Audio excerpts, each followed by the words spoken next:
10 bawal gawin sa tenga natin na ginagawa ng karamihan. Dati ginagawa ko rin to. So, tandaan nyo to either bawal or iiwasan. Number 1, paggamit ng cotton buds. Yan talaga sinasabi ng mga ENT doctors.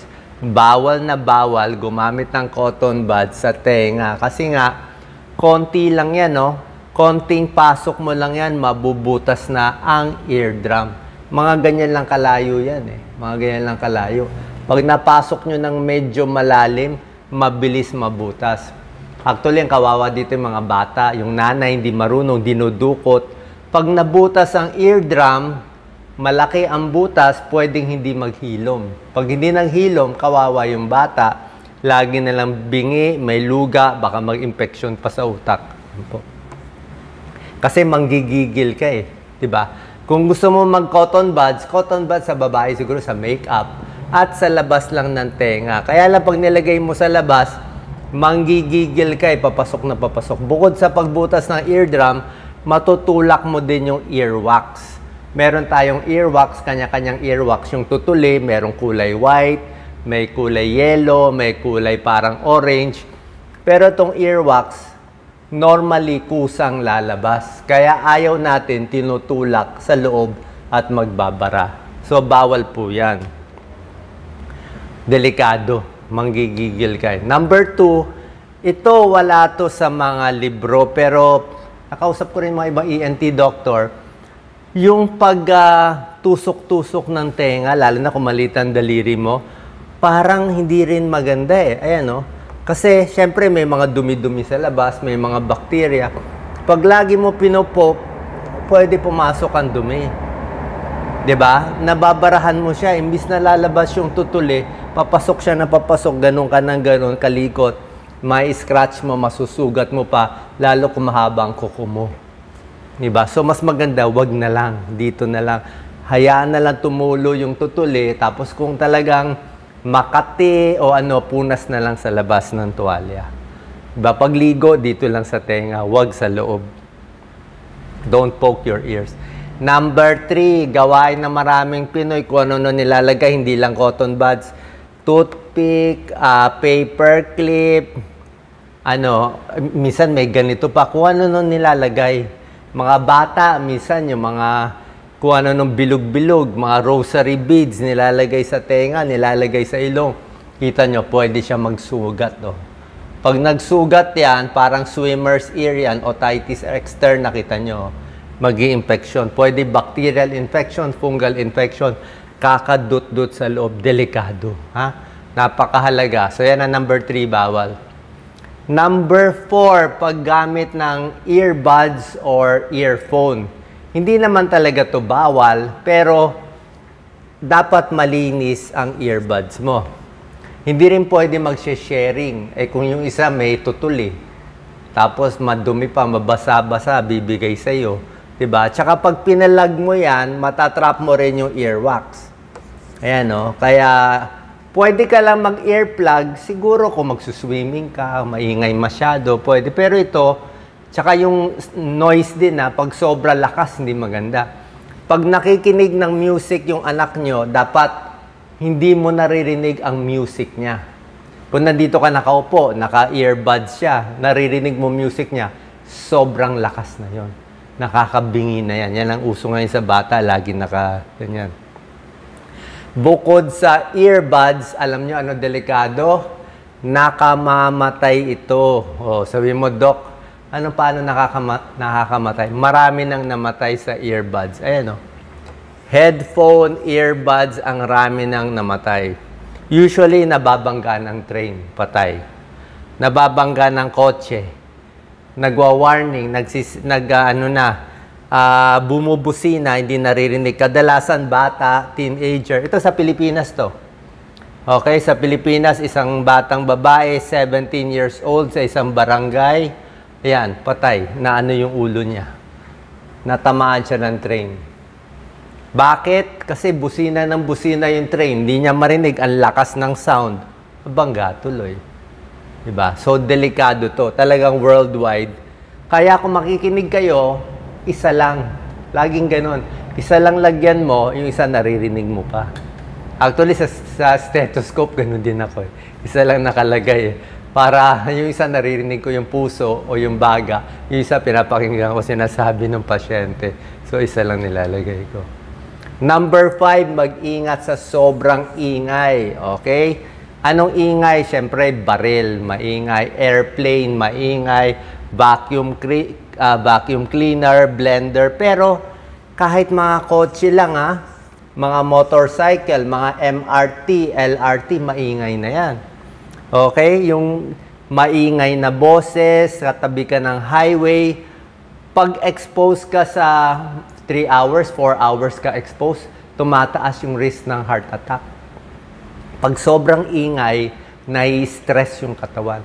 Lalo na kung yung lugar mo nga, may train, may kotse, may airplane, may stress. Okay?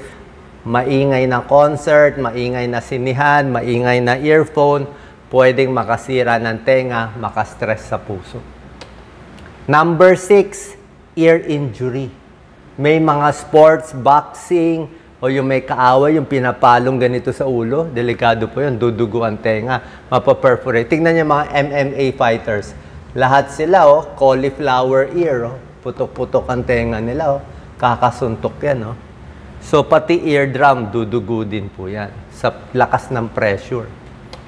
Number 7, dapat pag-ingatan to sa swimming, pati sa diving. Yan. Swimming, may swimmer's ear. Dapat malinis ang swimming pool. Hindi magsuswimming sa Manila Bay, sa madumi, di ba? Yung iba doon, baka umiihi pa doon, di ba? Swimming in contaminated water, pwede ka mag-swimmer's ear. Magi-infection, ayan, Ayan, Yan. So, may skin disease, hindi rin maganda. Baka malunok mo pa yung maduming tubig. So, swimmer's ear, kailangan malinis lang. Sa mga swimmer, meron sila talagang takip dito at meron silang parang earplugs para hindi pasukin ng tubig ang tenga nila.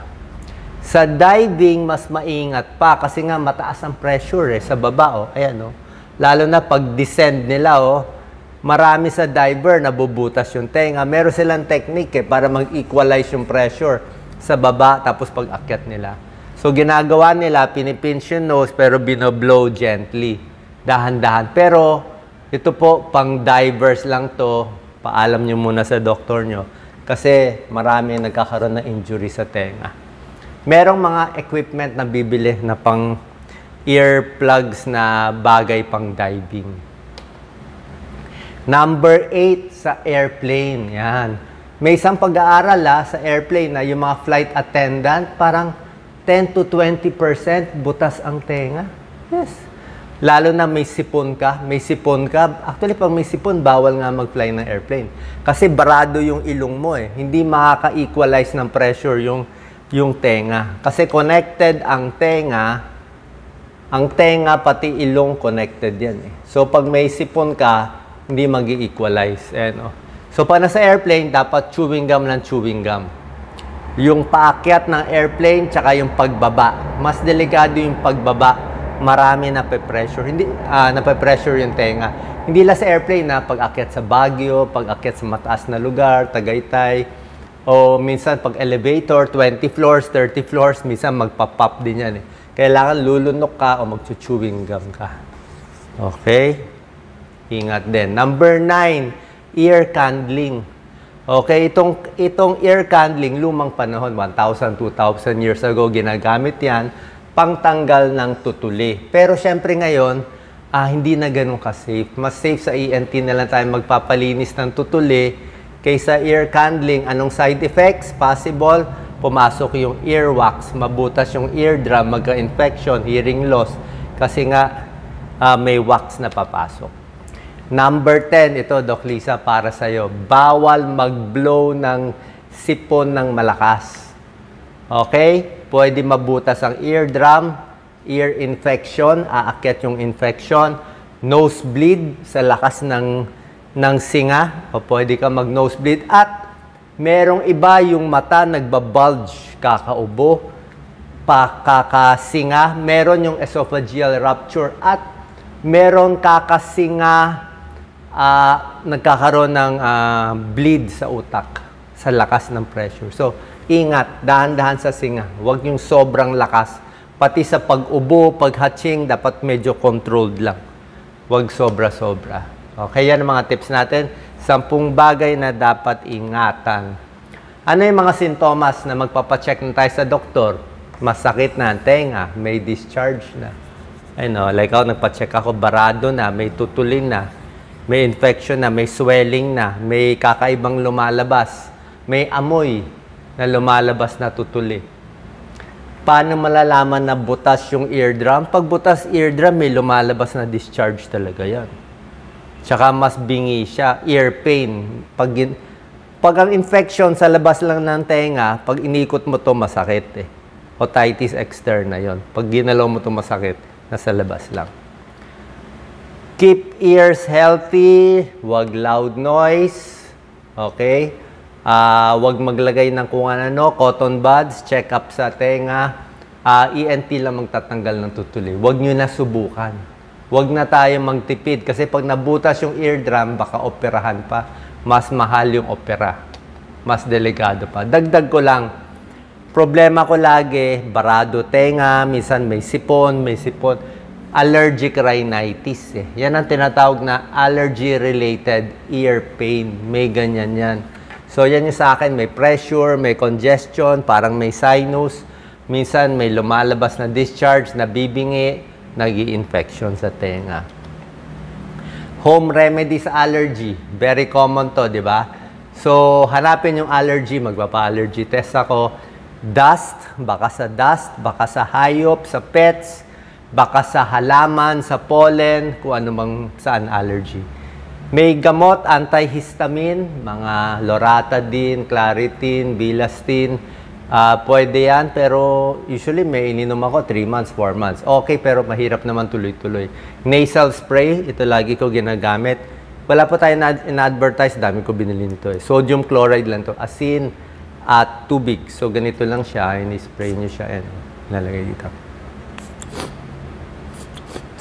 Masarap to. Kasi, bakit? Pag dry ang ilong, magdudugo. May tendency. So, paano malalaman na dry ang ilong mo? Pag dry ang labi mo, dry din ang ilong mo. So, pag dry ka, dehydrated ka, inom ng maraming tubig, kailangan binabasa-basa yung ilong. Parang ano yan eh, decongestant din siya. Pag sa airplane, sabi ko nga, lagi may chewing gum. What causes ear pain? Tulad na sinabi ko, maraming cause. Tinuro ko na sa inyo, pwedeng swimmer's ear sa labas, kakadot-dot, infection, pwedeng otitis media sa loob, kung may allergic rhinitis, may sipon, pwede rin yan, sinusitis, ear problems, and earwax. Okay, sana po nakatulong tong video natin. Kung may problema, pa-check po tayo sa ating ENT doctor. God bless po.